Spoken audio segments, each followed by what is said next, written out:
Taiwan से लेकर दक्षिण कोरिया और जापान तक पिछले 70 साल से युद्ध की आशंका में ही जी रहे हैं। दूसरे विश्व युद्ध के बाद से इन तीनों देशों की सुरक्षा की गारंटी अमेरिका ने ले रखी है, लेकिन यूक्रेन पर रूस के हमले के बाद हालात बदल चुके हैं।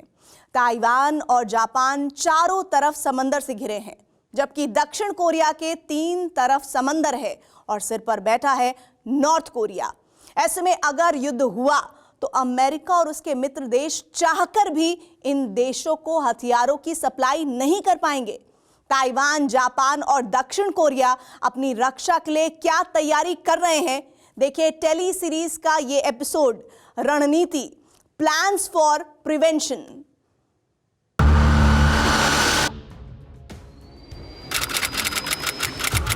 जून 1944, नॉर्मैंडी, फ्रांस।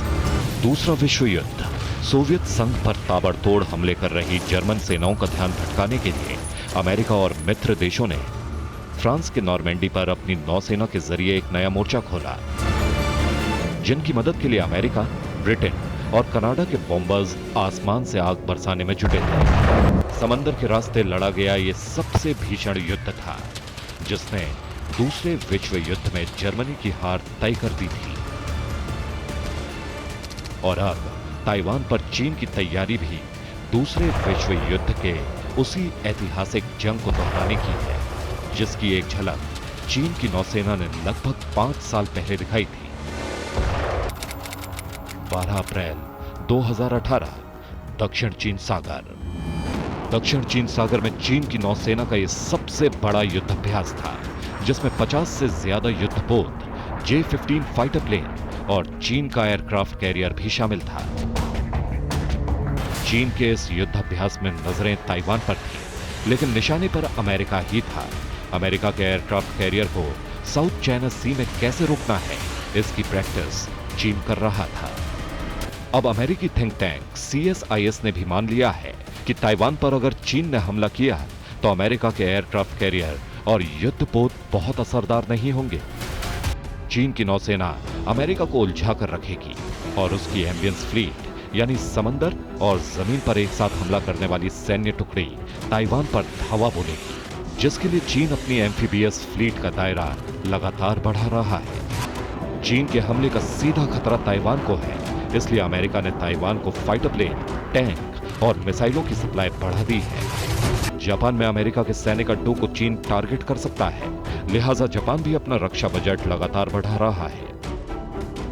अमेरिका से उसे हथियार भी मिल रहे हैं और अभी कुछ ही दिन पहले अमेरिका ने यह भरोसा भी दिया कि वो जापान पर आंच नहीं आने देगा। ताइवान पर चीन के हमले के अंजाम से दक्षिण कोरिया भी सहमा हुआ है। उसे डर है कि अगर वो ताइवान, अमेरिका और चीन की जंग से दूर रहा तो भी चीन से दोस्ती दिखाने के लिए नॉर्थ कोरिया उस पर हमला कर सकता है, ताकि एक नए फ्रंट पर अमेरिका को फंसाया जा सके। साउथ कोरिया को यह भरोसा भी नहीं है कि अमेरिका उसकी रक्षा के लिए अपने परमाणु हथियार दक्षिण कोरिया के अपने सैन्य अड्डों पर तैनात करेगा।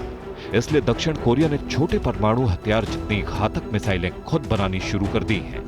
और पहली बार साउथ कोरिया ने यह ऐलान भी कर दिया है कि अपनी रक्षा के लिए वो न्यूक्लियर बम बनाने के लिए भी तैयार है। अमेरिका और चीन के बीच 2026 तक युद्ध की आशंका जताने वाले थिंक टैंक ने अपनी रिपोर्ट में साफ किया है कि दक्षिण चीन सागर में अमेरिका को अपनी रणनीति बदलनी होगी, क्योंकि अब जो युद्ध होंगे उसमें भारी भरकम युद्धपोत और फाइटर प्लेन कारगर नहीं होने वाले। यूक्रेन युद्ध का सबक भी यही है। यूक्रेन में लड़ाकू विमानों और टैंकों के मुकाबले कामिकाजी और बैरक्टर ड्रोन ज्यादा घातक साबित हुए हैं। काला सागर में रूस के युद्धपोत मोस्कवा को भी यूक्रेन ने ही ड्रोन से तबाह किया था। अमेरिका के रक्षा विशेषज्ञों का कहना है कि लड़ाकू विमानों, युद्धपोतों और मिसाइलों के हमले में अमेरिका और चीन की ताकत में ज्यादा अंतर नहीं है। इसलिए अमेरिका के लिए बेहतर होगा कि वो जापान और साउथ कोरिया के अपने सैन्य अड्डों पर बॉम्बर्स की तैनाती बढ़ाए, ताकि जरूरत पड़ने पर चीन के मंसूबों पर आग बरसाई जा सके।